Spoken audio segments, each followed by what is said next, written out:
The question is that the address be agreed to. I'll call the member for Dawson. Well, thank you very much, Madam Deputy Speaker. On the 9th of May 1988, Queen Elizabeth II officially opened this building, our permanent Parliament House. And on that occasion, she related how exactly 61 years earlier, on the 9th of May 1927, her father had opened the first, or old Parliament House. Her father, the then Duke of York and later King George VI, but he'd opened the first, or old Parliament House here in Canberra. She also related how exactly 87 years earlier, on the 9th of May 1901, her grandfather, also the then Duke of York and later King George V, had opened the very first session of Australia's National Parliament. The monarchy, mostly at arm's length, has accompanied our Parliament every step of the way, from Federation to today.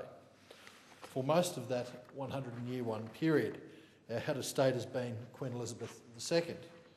The 60-year reign spans a period of enormous growth, change, development and progress in our society.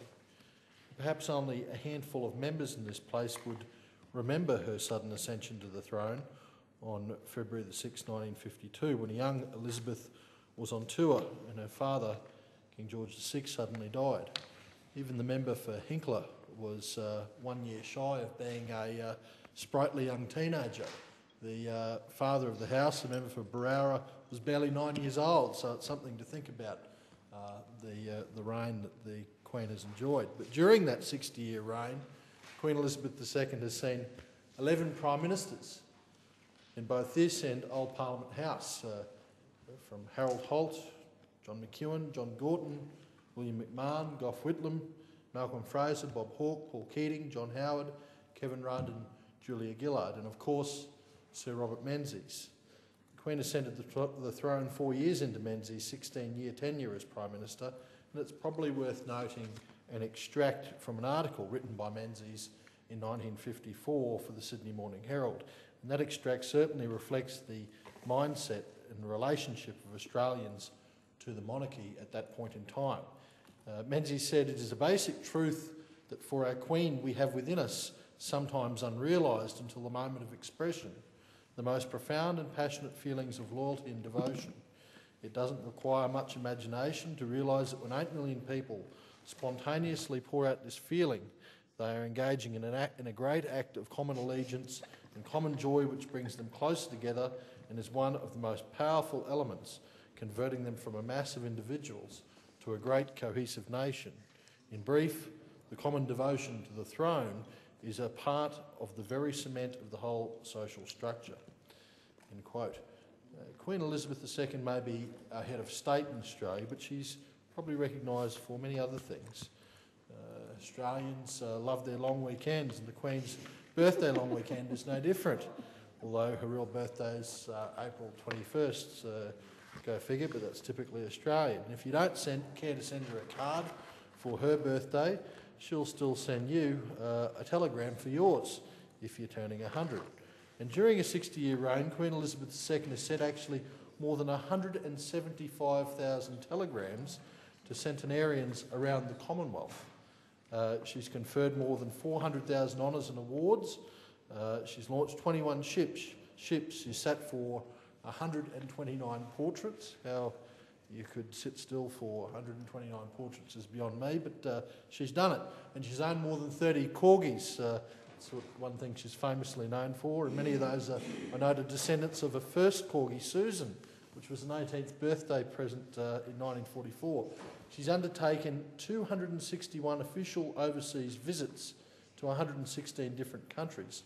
But I'd like to dwell on one particular visit for a moment, Madam Deputy Speaker. Of the 18 times that Queen Elizabeth II actually visited Australia, I'd like to highlight her 1954 tour. This tour took in approximately 60 cities and regional centres, including some in my electorate of Dawson in North Queensland.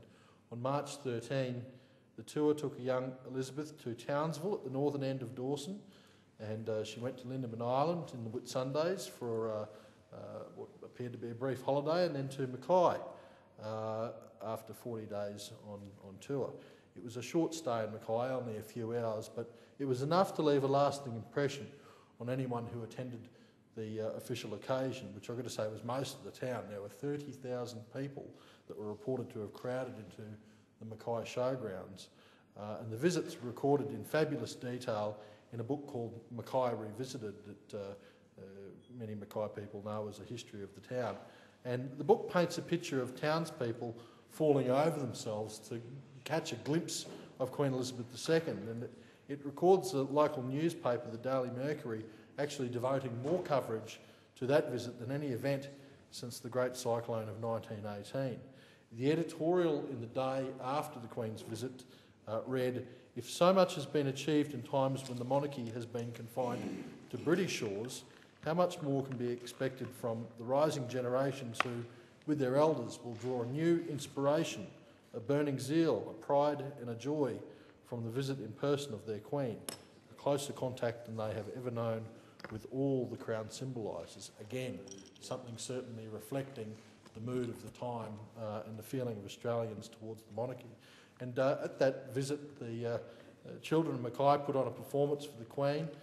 There were 3 items by the Junior Choral Society, a verse of greetings to our Queen by the West Mackay Convent, an Australian bush ballet scene. I've never seen a bush ballet, Madam Deputy Speaker, but I'm sure it was fantastic. And there was a pageant of flags by the local Girl Guides. Obviously, we've come a long way since that visit in 1954, but the recent marriage of Prince William to Kate Middleton does prove that Australians haven't lost an interest in the institution of the monarchy. And I have to admit that I'm probably a bit of an anomaly within the Federal Parliamentary National Party, as I actually do support a republic, but with a directly elected head of state. Yes, I'm a Republican, but not so gung-ho about it, but a Republican nonetheless. But you don't have to be a staunch monarchist to appreciate the historical significance of the monarchy and of Queen Elizabeth II herself. And I'm not sure that even Elizabeth would have appreciated what was to come when she said at a coronation that I am sure that this, my coronation, is not a symbol of power and splendour that are gone, but a declaration of hope for the future, and for the years I may, by God's grace and mercy, be given to reign and serve you as your Queen. Well, God's grace and mercy is certainly granted 60 years to Queen Elizabeth II, and even as a Republican I hope there's many more to come, and I've got to say, God save the Queen.